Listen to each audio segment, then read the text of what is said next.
गायत्री दास मु Kasturba Gandhi national memorial trust जातीय स्तर में वाइस चेयरपर्सन मधुस्मृति कमिटी मेंबर एवं अनुष्ठान भाव अंगांगी भाव जड़ित खूब सुंदर भाव होची आम अनुष्ठान करुची अन्य माने भी आसुचंती आ समस्ते तो उत्साहर सह आसिकी एठारे जोग देइचंती सेटा देखिबा को भारी भल लागुची।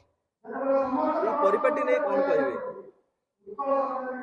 जहाँ थिला से अच्छी सरकार कार्यक्रम हाथ को नहीं एवं आगे नेबे बोली हमर गभीर विश्वास। एडवोकेट विक्रम किशोरी बल सभापति सालेपुर बार एसोसिएशन उत्कल गौरव बारिस्टर मधुबाबू पाखे आम आज चिर नमस्य कहीं से जो जहाँ छाड़ी देइचंती विगत पीढ़ी विगत आम जो उत्तराधिकारी अच्छु ताको पूर्ण करने आम निश्चित भाव में प्रचेषा करूँ। ओडिया जाति ओडिया भाषा ओडिशा प्रति आमर निश्चित भाव में अपूरणीय अवदान रहिबो। सी जो भाषा जाति भित्तिक राष्ट्र सृष्टि कर दे गले ताको सुरक्षा दबा होची आमर दायित्व।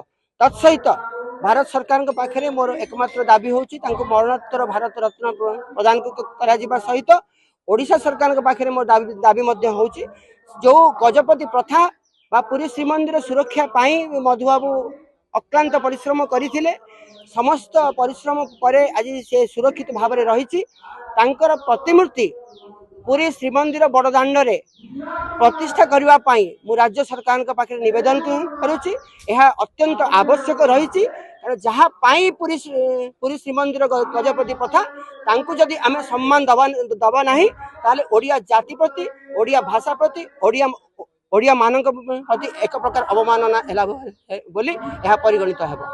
आज मधुबाबूंकर 178तम जन्मवार्षिकी आम ओडिया माटी आम जाति आम परिचय सबू तांको जो आम पाइथिलु। तेणु तांको खाली गोटे दिन मन करिया कथा नुहे वर्ष सारा आम कृतज्ञ रहा दरकार मन पकड़ा दरकार। एवं यही अवसर में गोटे कथा कहबी आम ओडिया अस्मितार कथा बहुत शुणुचे गत किछि वर्ष हम ओडिया अस्मितार कथा जदि कह मधुबाबू छाड़िक से कथा कह पारिबनी।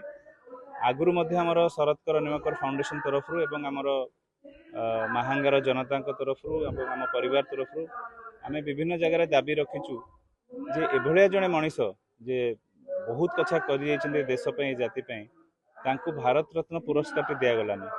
ओडिया जाति निज मुंड टेकिकी और ओडियार जो माने आमर जो माने नेतृत्व अच्छा समस्ते ये दाबी को मिसिकी भारत सरकार पे रखा दरकार। मधुसूदन दास को भली लोक जब भारत रत्न पाइले ओडिशा अनेक रत्न को जन्म देछि किंतु आमे भाबिया जे जदि मधुबाबू को मिलिबो पूरा जाति को मिलला भलिया हबो से सम्मान और से पुरस्कार आउ तांको जोगु आम परिचय तांको जो आमर अस्तित्व तेणुकरी तांको सबुदिन मन पकेबा गोटे दिन नुहे आ सी तांको जहाँ से कर पथरे आमको जीवा दरकार ताहले जातिर रियल अस्मिताटा सामना को आस पड़े।